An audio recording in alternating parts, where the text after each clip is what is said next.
I'm so excited today because I have one of my favorite people in the whole wide world.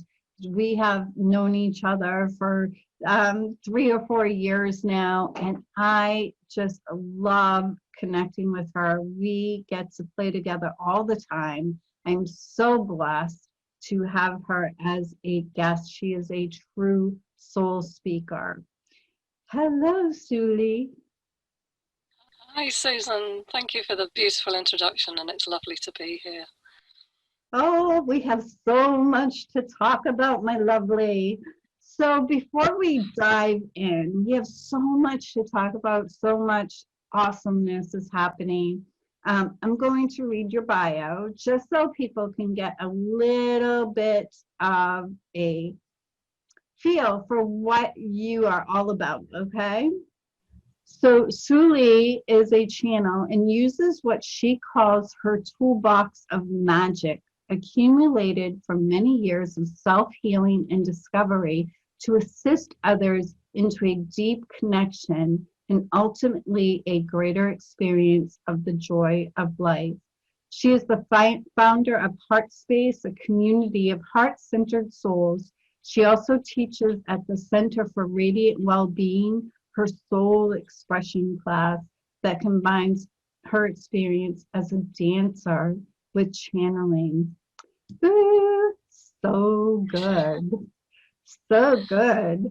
So we have the most amazing conversations every week, just about. We have been connecting every week for a long time. You are amazing. You are such a gift in my life. And I just appreciate everything that you bring to anyone who has the honor and blessing of being connected with you. So where I want to start is you're a channel, you're a verbal channel, right? So for somebody that might not know the difference between the different channels, what does that mean? What is a verbal channel? That's a very good question. Well, you have a trance channel that completely leaves their physical body. It's almost like they're taken out of their body, and whoever comes through inhabits their body for whatever period of time, an hour. Sometimes I think there's even somebody who channels the whole day, that brings in a doctor, and they know nothing about it. They come back in unless somebody tells them what happened. They're completely unaware. With a verbal channel, you're still there, your ego is still there, but it's almost like they're watching from and further away, actually, because at the beginning, the ego can interfere quite a lot and does quite a lot, but the ego's still there listening. So what happens is I'm aware of what's being said, I can hear what's being said, but I forget it quite easily. If it's not for me, if it's not a personal message for me, somebody will remind me a few months down the road, oh, well, Vawan has said this, and I'll go, oh, did he? Did he? But you're bringing through the messages and you're saying it as the message is received. It is as if when you start it, it feels like it's a voice in your head, but as you come to trust it, you just speak the words as they flow through. You connect with it and you speak them. So the veil between worlds is very thin, right? So how did you come to know that you were a channel? Like, how did that come about? How did you know that you were a channel? Well, over 20 years ago now, I took a course at a little school near Cambridge in England, with a woman who trained with Sanaya Roman and Dwayne Packer, Orin and Ben. And it was Awakening Your Light Body. I had no idea what it was when I started, but it's one of those things where it keeps coming to you. I used to leaflet at the Festival of Mind, Body and Spirit in London. And these leaflets kept appearing, and I kept reading them and thinking, I really like this. Anyway, eventually, after 3 years, I got the message. And I started, and it was at that school that I opened a channel, because she also did an opening channel, channel level 1, 2, and advanced. And I just, for the 3 years that I was there, I just soaked everything up. I was like a sponge, and my life changed at that moment. And I had channeling from that moment forward as a constant companion. Not always trusting what was coming through. Ego interferes, and still occasionally it's the possibility of it interfering, but I'm very, very quick to understand and know what's ego and what's the higher inspiration, if you will, the higher wisdom.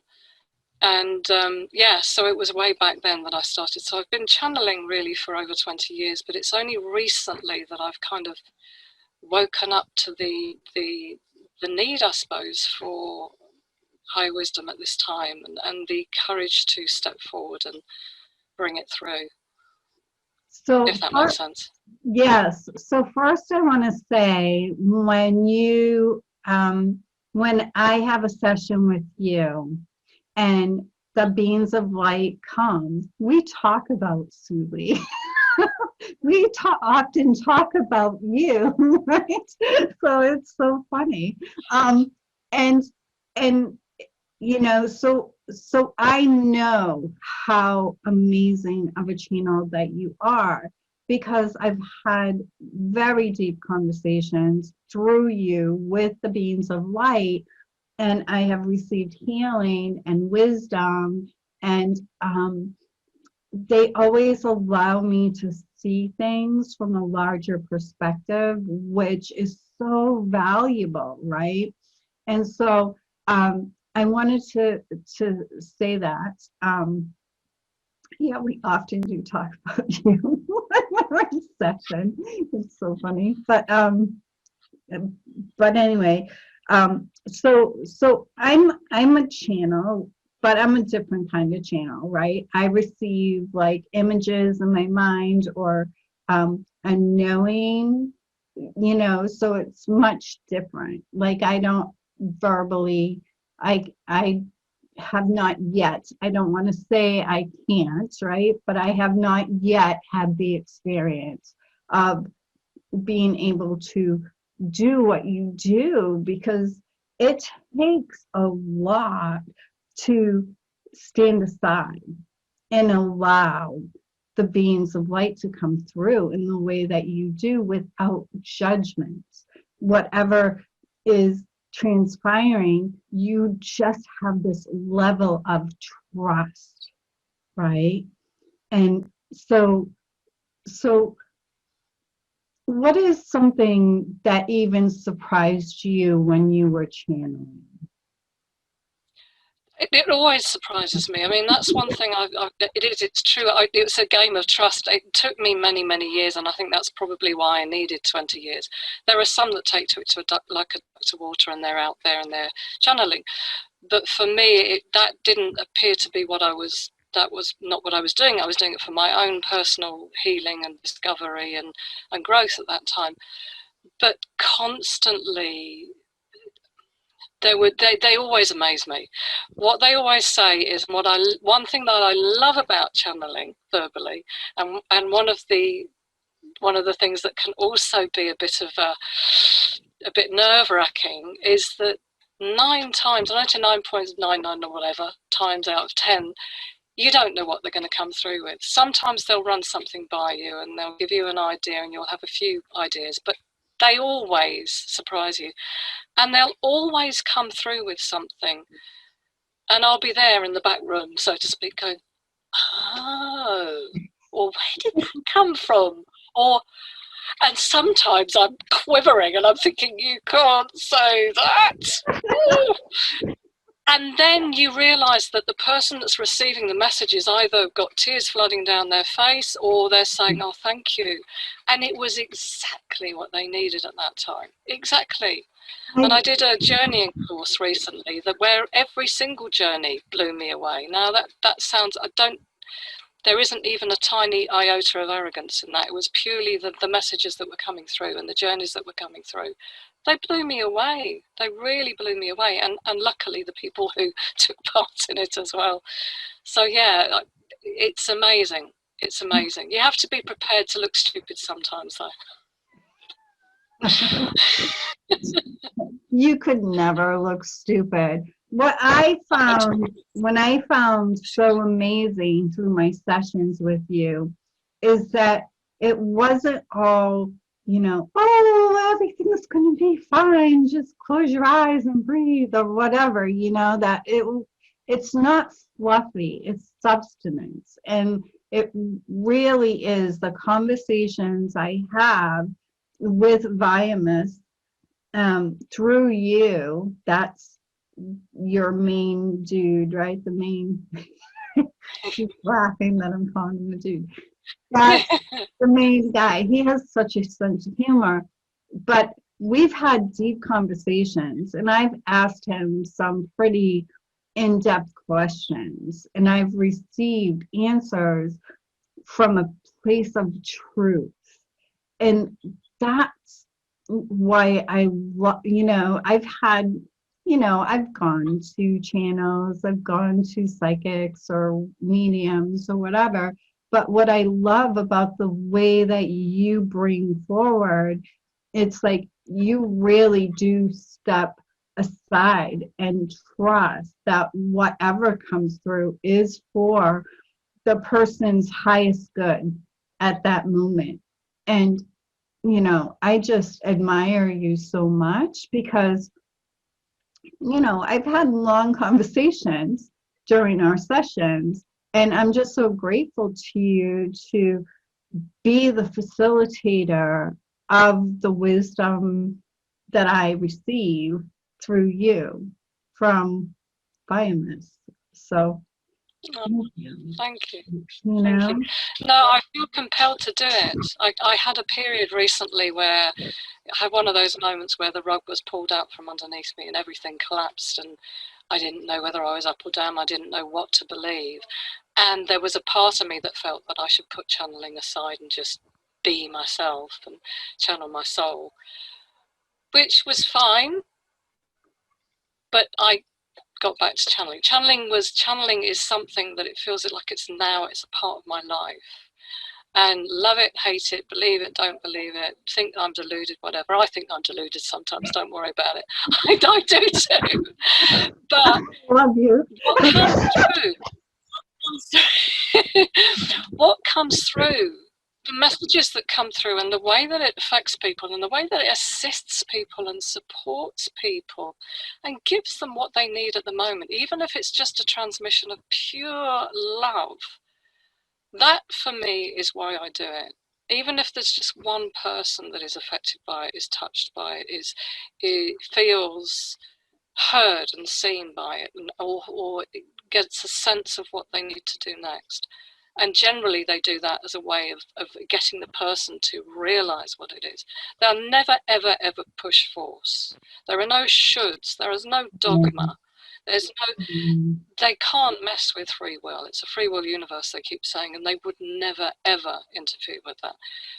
So you have to ask them, you have to come to them. And then when you ask the right questions, and sometimes it can be a bit dodgy, Right, if you haven't asked the right question, you think you're going to get an answer. When I first started my sessions with you, I didn't know what to ask, right? So I asked will my career be good? Like those kind of lame questions. But I want to I haven't even shared this with you, but in our last session, we had a session last week, and in our last session, it was so healing and so life-changing. And right at this moment, I'm having the same vision because during the session, as I was having this deep conversation with the beings of light, they allowed me to see the earth, right? They allowed me to see the earth from the higher perspective where I was connected to the light. I was part of the light. And so they allowed me to see that in such depth. And it was, it was that I knew it was true. And I think that's the most profound thing. When I'm in session with you I know what I'm being told is truth. It's not, it's nothing else but truth. And then they allow me to see it because I receive in that way so much, right? So it wasn't, I felt like they knew it wasn't enough to say the words to me, that they needed me to have the experience of it. Does that make sense? Perfect sense. And again, that's something I trust and something that surprised me. You asked that question earlier, and thank you for bringing that up. Something that surprises me about the beings of light always is that they know exactly what the individual person, and if there's a group of individuals, they'll find a way of expressing something so that everybody understands it. And it may be that they always use metaphors and symbols because they say that there's no way that with our level of consciousness or conscious understanding, we can't understand certain concepts. So there are metaphors and symbology that they use, and they'll try different angles to express an idea or a concept, and until everybody there understands, and generally they get it straight away. And generally, because the setup of who comes to a call, everybody there is already in tune with what they're going to say anyway. But they never cease to amaze me. Yeah. Like taking you up. I mean, that was they knew who you were. They knew that you would be able to do that. They knew that you would get a sense of that, And yeah, that's how amazing. That's what I needed to receive it. And so that's what, so I wanted to share that with whoever's watching, because I know what a difference having my sessions with you, with the beings of light through you, and how much it has made a difference in my life. So I think I relayed that now. Yeah. I think I relayed that now. And so I know that you've helped others like open up to because we all have the ability to connect. Not everybody is going to channel, not everybody is going to channel in the same way, but we all have the ability to receive, right? We only need to connect. And I know that you have recently helped somebody that's in my community as well, and she has shared with me too, that you helped her open up to her own ability to channel, which was pretty amazing. So I love that you're not this person, this leader, this gifted healer, this person that says, oh, this is what I do, you know what I mean, because there's a lot of people, there's a lot of channels out there that are like, I'm the chosen one, so to speak, right? But we're all chosen. Otherwise we wouldn't be here. We're all chosen. And so you have this amazing community, HEARTSPACE. And tell us about that. Like, you have this amazing community. Tell us about it. It's something that's actually becoming more and more and more precious to me. It was an idea that Kim gave me, actually, Kim O'Neill, over 2 years ago now. She had a session with me with the beings of light, and she was like, oh my goodness, I didn't know that other people experience what I experienced. She said, wow, she said, what you need to do is get a community together and have a go and see. So HEARTSPACE was born. Thank you, Kim. And it's amazing. I mean, the people that are in there now, that I now call my pioneers of HEARTSPACE, because they've all pretty much been there, most of them from the get-go, and they're still there. A couple of them went away, but they came back.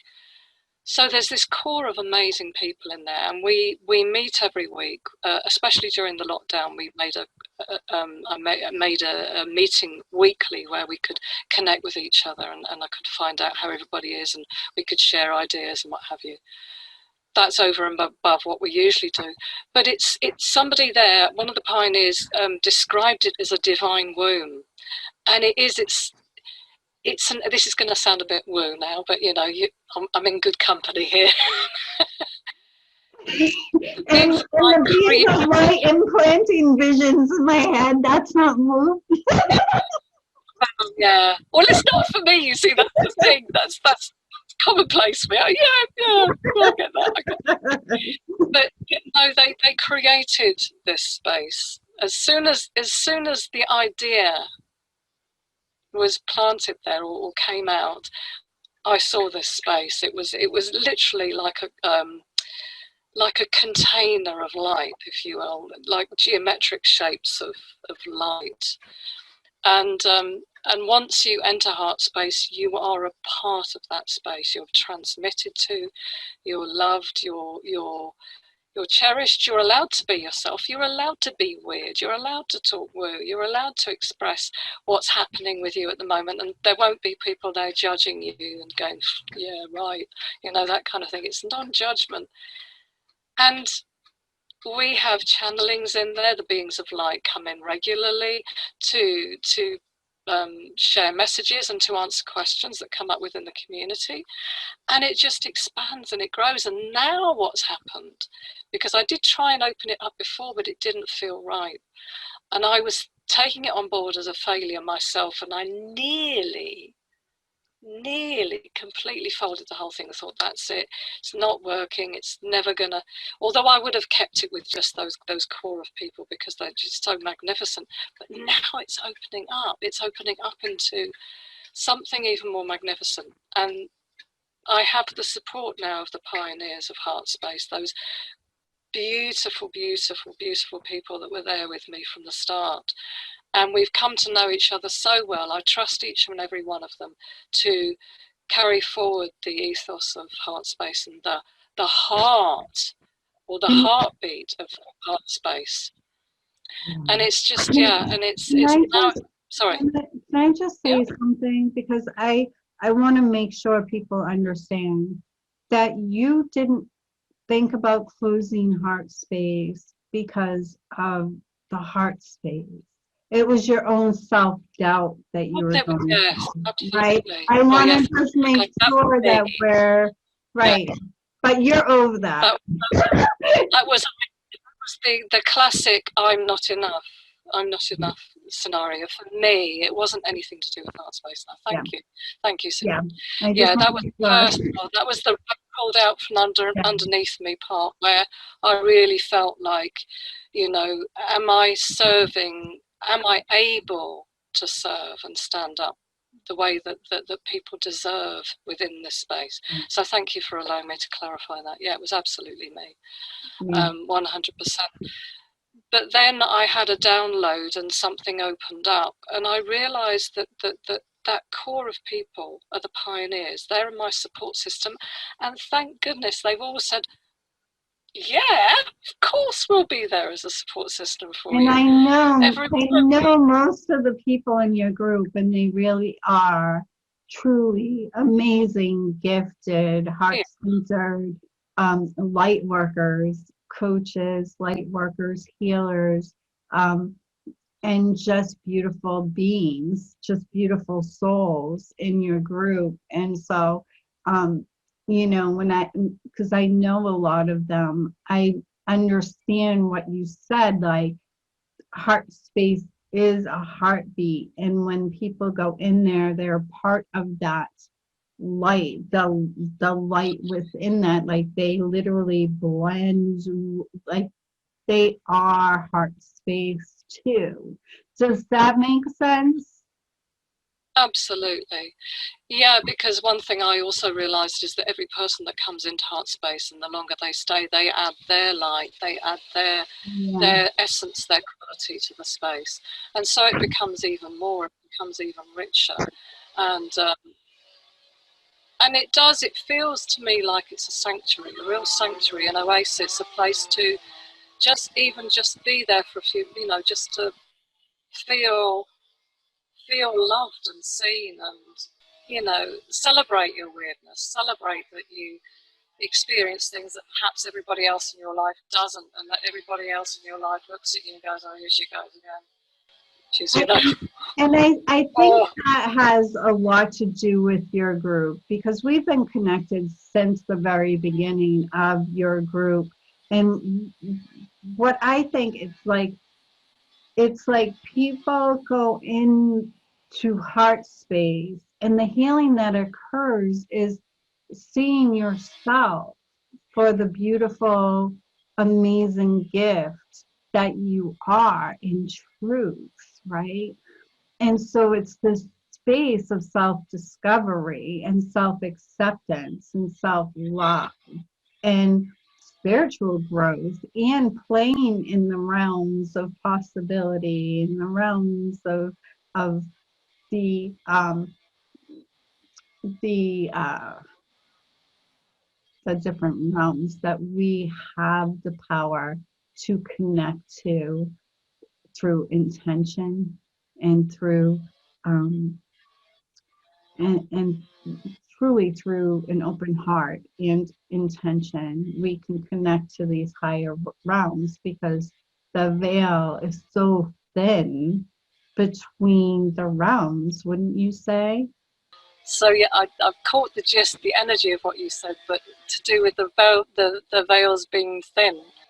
So what I was saying is, it's really a space where people come into the space to really learn self-acceptance, self-love, to really tap in to really seeing the beauty within and their own magnificence. And from that space, just exploring the spiritual aspect of who they are, and understanding the veil between worlds is very thin, and through intention you can connect to it, and you can connect to nature, and you can connect to the beings of light, and you can connect to the angels, and all the mystical creatures that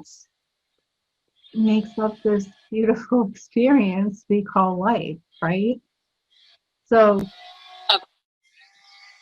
did you get that? And nature Nature. has been the most beautiful connection recently. I mean, obviously, I've always had a love of nature, but within HEARTSPACE, there's been another space opened up where there is a deepening of the connection with nature. So yeah, so connecting with nature is one of it. I mean, I'm getting an image now of HEARTSPACE, this container of HEARTSPACE, this cocoon, if you like, this divine womb, and it's almost as if it's a part of the earth, and the earth is, it's almost like the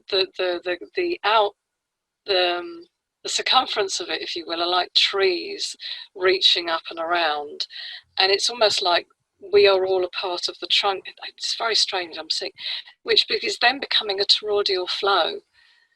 And so it's almost like there is a deeper and deeper, this is new, this is going through now, a deeper connection through HEARTSPACE of nature. And it's nature is an integral part of it. Mother Earth is an integral part of it. So it isn't just the higher beings, that's how we describe them, but they would probably describe themselves in different ways if we would understand it. Isn't that like we're all of everything, right? We are the one. We are of the one. So we are nature, right? We are absolutely. We are the birds. We are the trees. We are all of it. And so that's how we're able to connect, because it's just the realization that we're already connected. And then absolutely. And then tapping into that connection. I think that's the easiest way that I can explain it. Right? Absolutely. No, that's beautiful. No, I was getting a sense of it as you were talking, and they often do that. They often take you through meditations or transmissions where you do get a chance to actually get a sense of the fact that you are connected to all things, which is always amazing to experience. Yeah. Yeah. So when I was in recovery, I was in the backyard. It was springtime, and I was reading a book, and all of a sudden this breeze came, and I could feel the breeze, and I knew I was part of that breeze. This is at the very beginning of my awakening, and it was just this knowing that I was that breeze. And so I just kind of leaned into it, right, for a moment.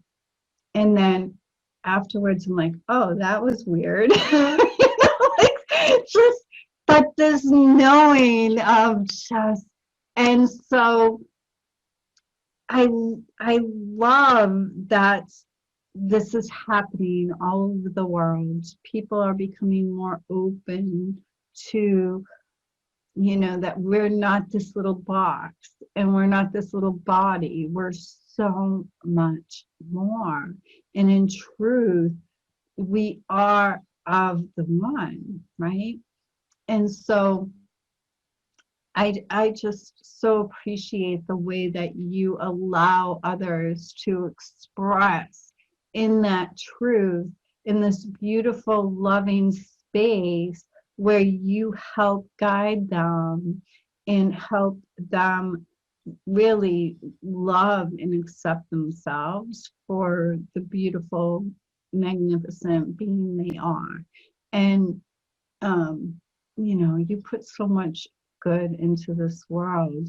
And so you also have another way of expressing yourself aside from HEARTSPACE. And I love this. People might not know this, but Souli was a professional dancer. And so talk about that. You're a professional dancer, and so that takes discipline, and talk about your experience as a dancer and the freedom that you now have to express in this new way. Now, just say that. Well, it's really interesting. I'll be as brief as I can. Not one of my best points, but we'll see. So when I was little, I used to just dance and dance and dance. I think I expressed every emotion, I get a sense of that little girl now dancing. I used to put a 12-inch record on there that's showing my age. And I just used to dance and dance and dance and dance and dance. And I could just keep on dancing. I could keep on dancing all day and all night. And it was my form of expression. I was very, very shy. I never felt able to express verbally to people. But dancing, if you gave me music, I was away. So I went to dance school at the age of 7, and what happened is there was a shutting down, because in the learning of the technique, and it was quite brutal where I went. It was the old school where they don't ever tell you when you're good, so that all of that fire and that life of that child for a while went inside. What type of dance was it? What type of dance? It was predominantly ballet, but it was everything. We did tap, national, ballet, jazz. Oh no, I didn't start jazz until I went to the next school. But it was the ballet that was the thing. What I wanted to be was a ballet dancer. I mean, I saw my mum and dad took me to a ballet, and I think it was La Femelle Garde, and I was right up in the gods. And I remember the magic around that dancer, and I was just mesmerized. I thought, I want to be like that. I want to be that. I want to feel the way that dance makes me feel. I mean, this is in retrospect, obviously I didn't know that at the time, but I felt a compulsion to be that. And so ballet seemed to be the way forward. But the teachers used to just tell me I was rubbish, I was weak, I was feeble. They used to slam me down, used to have me in tears, used to get me to, I used to crumble until I used to fly into a rage and say, I'll show you. And I did show them. They never once taught by complimenting or by saying, well done. Oh, no, that's not quite right, but that's wonderful, do that. Which I find is, to me, is like, I love people who teach that way. I didn't even experience that until many years later. I teach that way, not dance. Yeah. But I do, and I agree. Anything. Yeah. Absolutely, by encouraging. So they never told me that they thought I was wonderful. I didn't even find until a couple of years before my mum passed away that they all thought I was wonderful. She was sworn to secrecy. So I never knew. So I was constantly battling, bless her cottons. She thought she was doing the best for me. So I was constantly battling with a lack of self-worth, you know. And then the little girl shut down. So started a love-hate relationship with dance. That school closed down. I went to a bigger school in London, which was even more scary on the one hand, but the technique was being developed. And I keep going back to Picasso. My mum loved Picasso, and I keep going back to Picasso, who said, learn the technique, and then when you get to a certain stage, you try and unlearn it and go back to. But now I'm still learning to go back to that innocence and that naivety of the child. Still haven't quite got there, but it's happening. But what happened, long story short, what happened having left dance and being pulled back to it and leaving it and coming back to it and leaving it and coming back to it, being a professional dancer after retraining as a contemporary dancer in my 20s, I was a professional dancer for 10 years with an amazing company and was able to do other things because it was just project based. That was amazing. Fell pregnant. Dancing then became, it was almost like it was, okay, that was my previous life. This is my new life as a mother, and the transition into that. And then retraining eventually when my boy was old enough to be a life coach. And now coming back to and bringing that dance through again.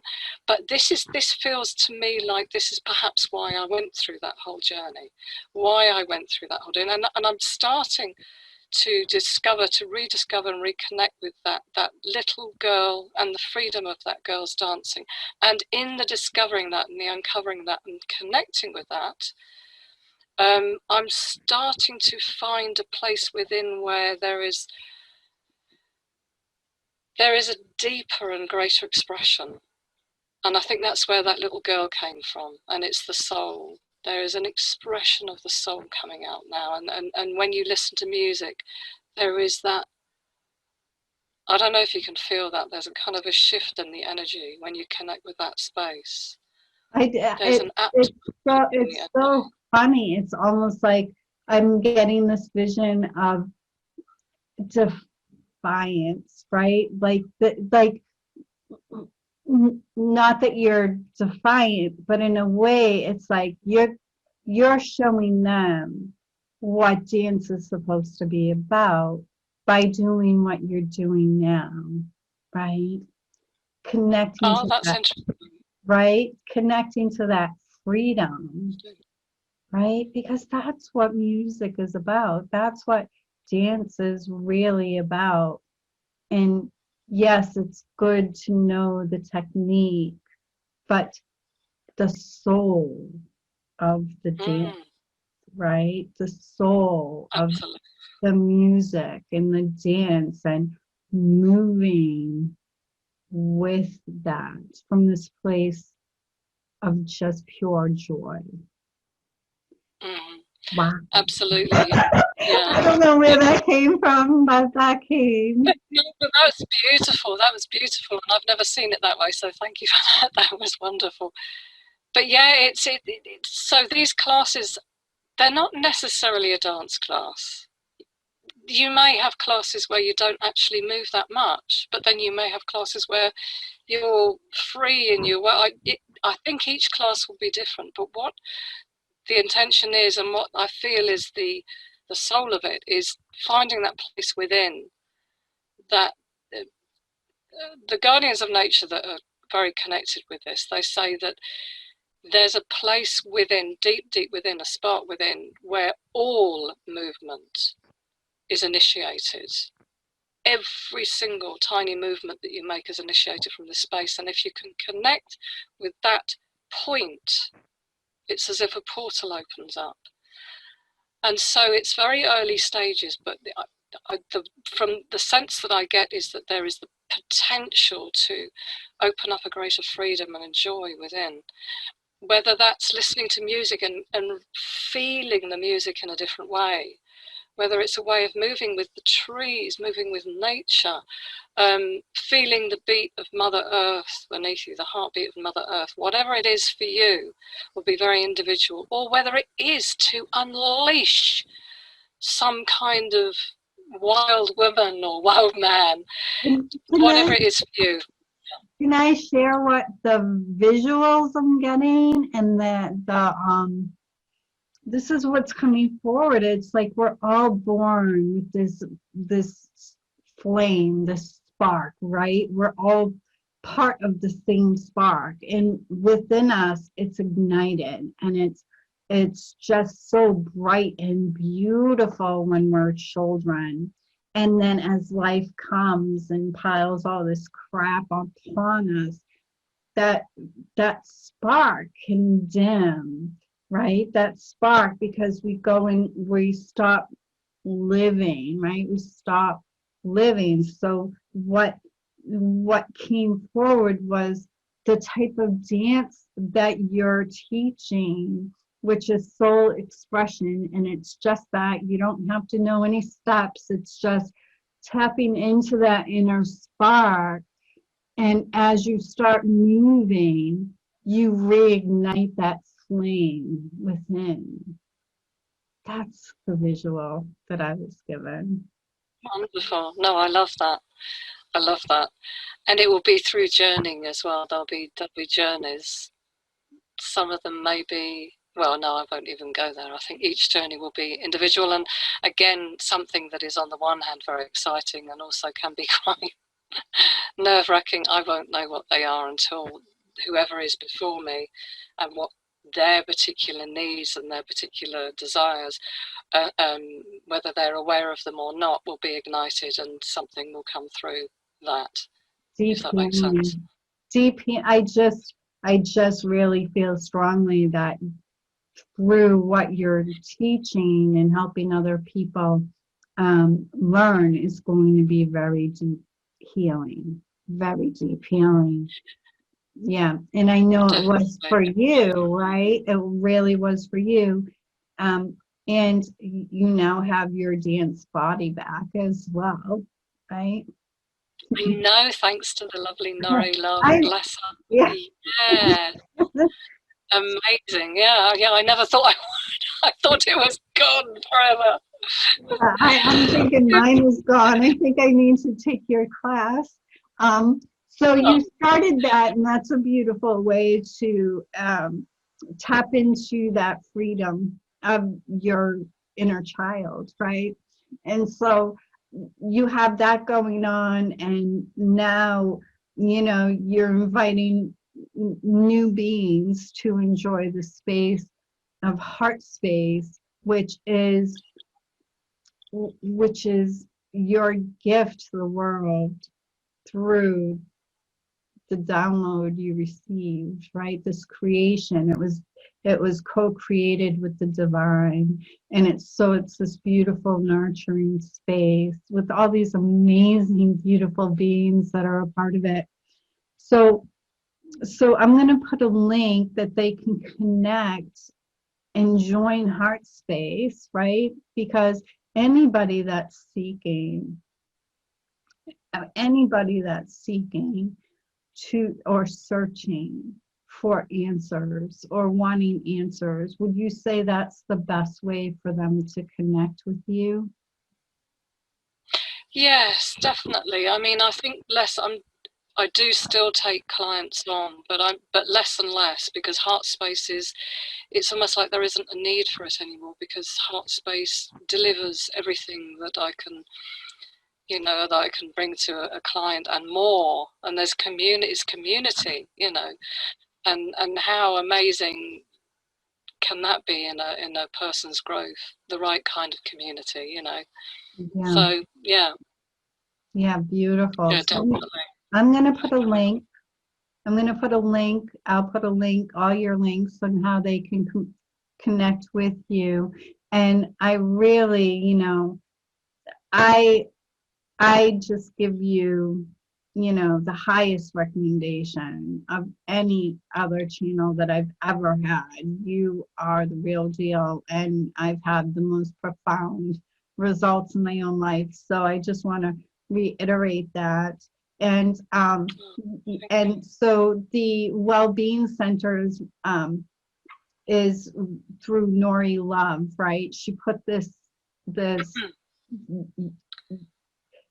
she put together this wellness center, and she's amazing. So Oh yeah, absolutely. so when are your classes? So we'll put those links as well. When are those classes? The Centre of Radiant Wellbeing is the centre to connect with.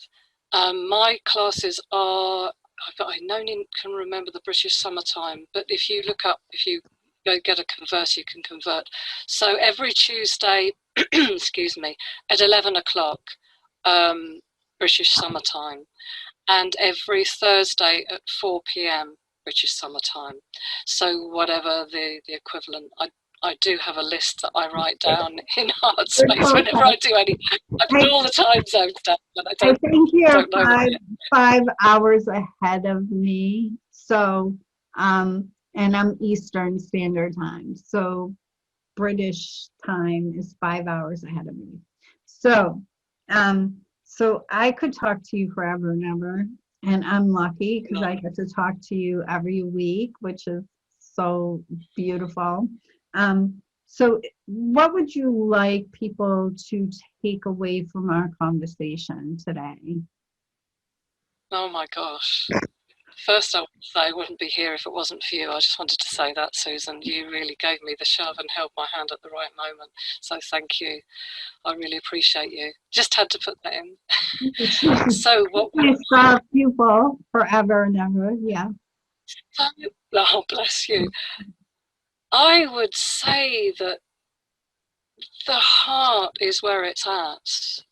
And whatever is going on in your life, whatever's happening in your life, whatever you're doing, and whatever you're experiencing in the moment, let it be okay, but connect in with your heart, connect in with that space where you have the potential to tap into that field that you're a part of, to tap into your presence, to tap into the love that we are all a part of, really, that field of love. I mean, I love that. I love that Rumi quote. Out beyond all ideas of wrongdoing and right doing, there is a field. I will meet you there. And oh gosh, that moves me. That is what you can do by breathing into that space, by connecting into that space, and by not punishing yourself or making yourself wrong for whatever it is that you're experiencing and what you're going through. I think that's really, yeah. Tap into your heart, Beautiful. Yeah. Beautiful. So it's been such an honor to include you in my Soul Speaker series. You are a true soul speaker. In the way I ask people, when I say you're a true soul speaker, what that means is that you see beyond the flesh, beyond, the presumed flaws, beyond and you see right to someone's soul, right? With the understanding that we all come from the same spark. It doesn't matter if you're brown or black or white or red or you know, whatever nationality, whatever color you are, that is what you chose to express in on this earth. But we're all from the same spark. And so I love that you understand that, and you're one of my favorite people to play with, to connect with. I consider you a very dear friend, and I'm just so blessed to have you in my life. So thank you. Oh, And the feeling's mutual, Susan. Thank you. so I will put all the links, connect with Souli, and leave a comment under this video. And if you're watching this on YouTube, subscribe to my channel. I have lots of awesome things that are happening on my channel. Subscribe, ring the bell, and all of that good stuff they say you should do to keep up to date with me. So thank you again, and have a fabulous day. Thank you.